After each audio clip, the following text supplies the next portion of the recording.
E aí galera, tudo bem? Meu nome é Mário. E o meu nome é Matheus. E tá começando mais um Ser Professor Não É Só. Hoje a gente vai falar sobre a diferença entre ensino e aprendizagem. E eu sei o que você está pensando, nós não estamos falando de ensino-aprendizagem. Fala galera, meu nome é Lucas, eu sou... Fala galera, meu nome é Bruno. E o meu nome é Isabela. E aí galera, tudo bem? Meu nome é Mário. E o meu nome é Matheus. E tá começando mais um Ser Professor Não É Só. A gente está aqui hoje para falar de um tema que muitas vezes é entendido como uma coisa só, mas que na verdade são duas. E esse tema é o ensino e aprendizagem. Pois é, quem nunca ouviu ou leu em algum lugar ensino, tracinho, aprendizagem? Essa é uma concepção muito comum, inclusive em materiais didáticos. Ela dá o sentido de que uma coisa depende da outra, e a verdade é que nem sempre é assim. Ensino geralmente acontece de uma maneira intencional. O professor utiliza recursos, pensa na aula, no espaço onde ela vai acontecer, e quando ele promove uma atividade, ele espera que aconteça aprendizagem. Se esse for o caso, então isso pode ser denominado ensino. Por outro lado, a aprendizagem pode ocorrer em outros locais que não tenham o processo de ensino, em locais informais, por exemplo. Então ela, por exemplo, pode vir de uma roda de conversa, de uma tarde no museu ou de uma peça de teatro.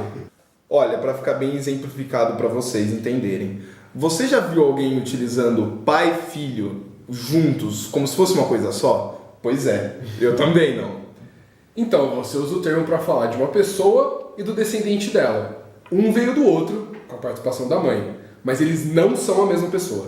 É isso exatamente o que acontece com o ensino e a aprendizagem.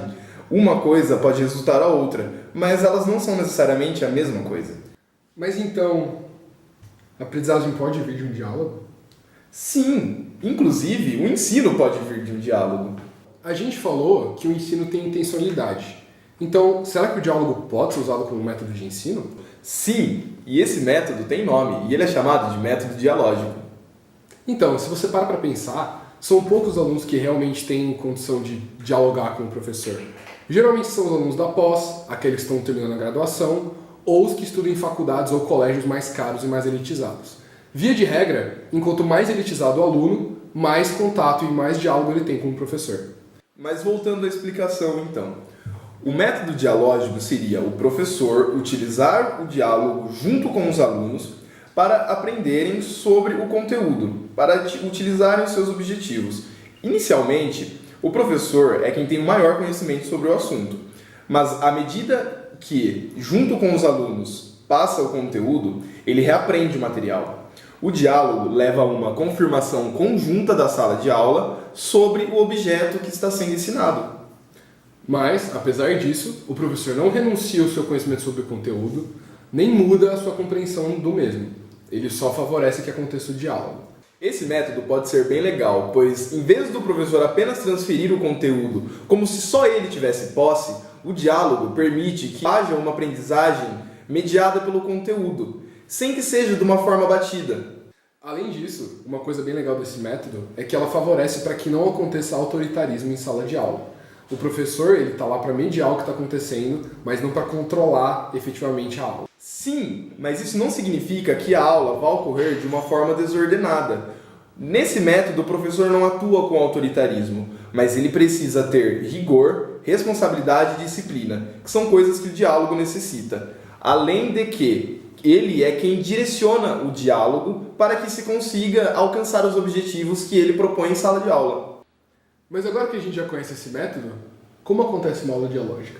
Eu tenho a resposta para a sua pergunta, Mário. Em uma aula dialógica, é preciso que ocorra comunicação entre o professor e o aluno. Mas não é uma exigência, não é preciso que todos falem. Isso seria uma falsa democracia. Se, numa aula dialógica, se você tem algo a se dizer, você deve deixar falar. Se você não tem algo para se falar, não é necessário falar.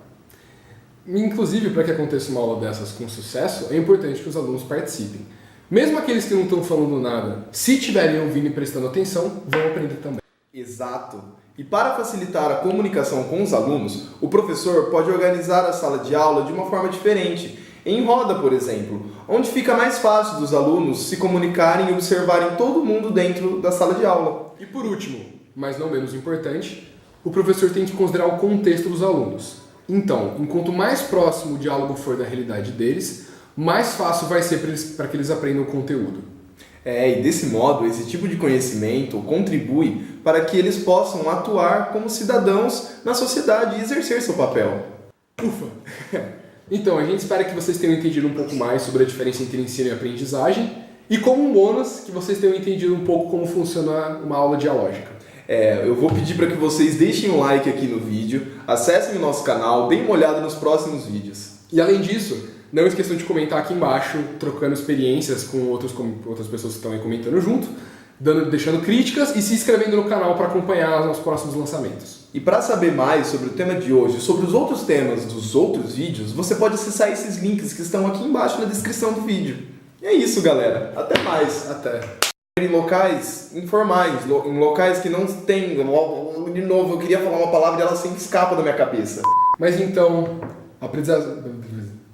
Sim, e esse método é chamado... Ele tem nome, ele é chamado de método dialógico. Ele pode ser utilizado... Esse método, ele pode usar ao invés do professor transferir o conhecimento.